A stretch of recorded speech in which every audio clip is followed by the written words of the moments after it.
Pada masa kini, mobil bertransmisi CVT mulai banyak diluncurkan oleh pabrikan yang dinilai lebih nyaman, irit, dan kencang. Apalagi dengan penggerak roda depannya, mobil CVT terasa lebih senyap, lincah, dan responsif. Beberapa contoh mobil CVT yang sudah beredar adalah New Avanza, New Veloz, New Expander, New BRV, CR-V, X-Trail, dan lainnya. Dengan segala kelebihannya tersebut, apakah bisa dikatakan mobil CVT adalah mobil yang terbaik untuk keluarga di tanah air?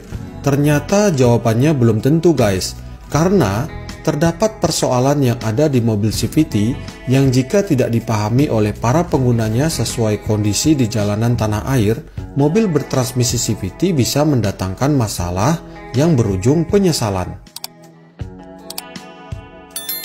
CVT adalah jenis transmisi kendaraan yang memanfaatkan daya gesekan antara dua buah puli dengan sabuk baja yang letaknya berada di dalam blok mesin serta dibungkus oleh oli CVT.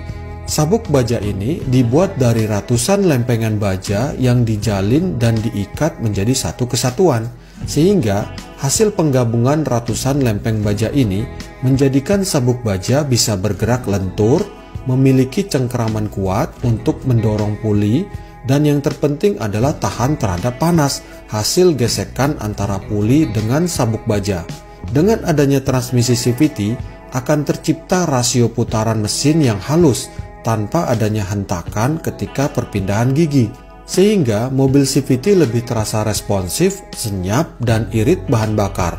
Tapi sayangnya nih guys, pada mobil CVT ketika penggunaan mobil ini dilakukan secara salah di medan jalanan tanah air, sabuk baja pada mobil CVT bisa menjadi mudah pecah, yang kepingan bajanya akan berserakan di bagian blok mesin, dan mesin mobil pun menjadi mati total. Dan yang lebih sulit lagi adalah kerusakan pada transmisi CVT seringkali tidak bisa diperbaiki, sehingga mesin CVT harus diganti satu set yang biayanya bisa mencapai 60 jutaan. Mahal sekali kan guys? Selain akibat cara penggunaan mobil CVT yang salah, ternyata kerusakan transmisi mobil CVT juga dapat disebabkan oleh usia pakai mobil, di mana pada saat mobil memiliki kilometer sekitar 150 ribuan, potensi sabuk baja untuk pecah di tengah jalan sangat tinggi, yang gejala utamanya adalah mobil menjadi tersendat dan bergetar seperti ini guys.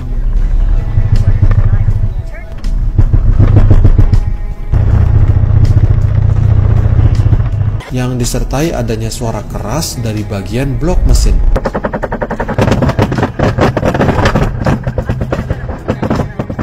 Selain itu, kerusakan transmisi CVT juga akan membuat mobil kehilangan daya putaran roda meskipun RPM sudah tinggi, yang jika dipaksakan, semuanya itu akan berujung pada mesin menjadi mati total. Karena adanya persoalan tersebut, itulah sebabnya pada mobil CVT dengan kilometer 100 sampai 150 ribuan, harga jualnya menjadi jauh lebih murah jika dibandingkan mobil bermesin matic konvensional. Dengan memahami hal tersebut, oleh karenanya, bagi pemilik mobil CVT, patuhilah keempat hal ini. Pertama, mobil CVT tidak cocok untuk medan jalanan menanjak, apalagi dengan beban yang berat. Contoh nyatanya pada Veloz ini guys, dengan beban 7 penumpang saja, mobil ini tidak kuat dan berhenti di tanjakan, yang jika terus dipaksakan, transmisi CVT mobil ini pastinya akan segera rusak, termasuk untuk hobi off-road pada mobil X-Trail ini yang sangat tidak disarankan.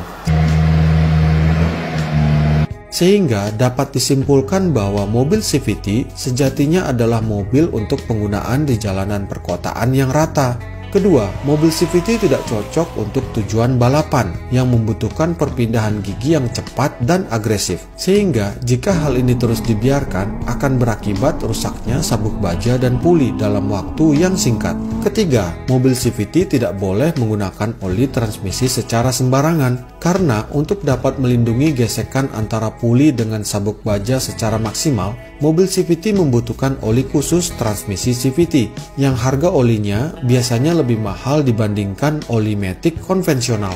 Keempat, Bagi pengguna mobil CVT, sebaiknya segera waspada ketika kilometer mobil CVT-nya sudah mendekati 100 ribuan. Dan bila perlu, sebaiknya lakukan penggantian sabuk baja sebelum sabuk bajanya pecah di tengah jalan. Dengan harga penggantian sabuk baja sekitar 1-2 jutaan dan puli sekitar 2-7 jutaan tergantung merek, tentunya biaya penggantian kedua komponen ini jauh lebih murah jika dibandingkan saat kerusakan sudah terjadi, yang mana jika kerusakannya turut merusak blok mesin, tentunya biaya penggantiannya akan jauh lebih mahal. Berikut puli dua ini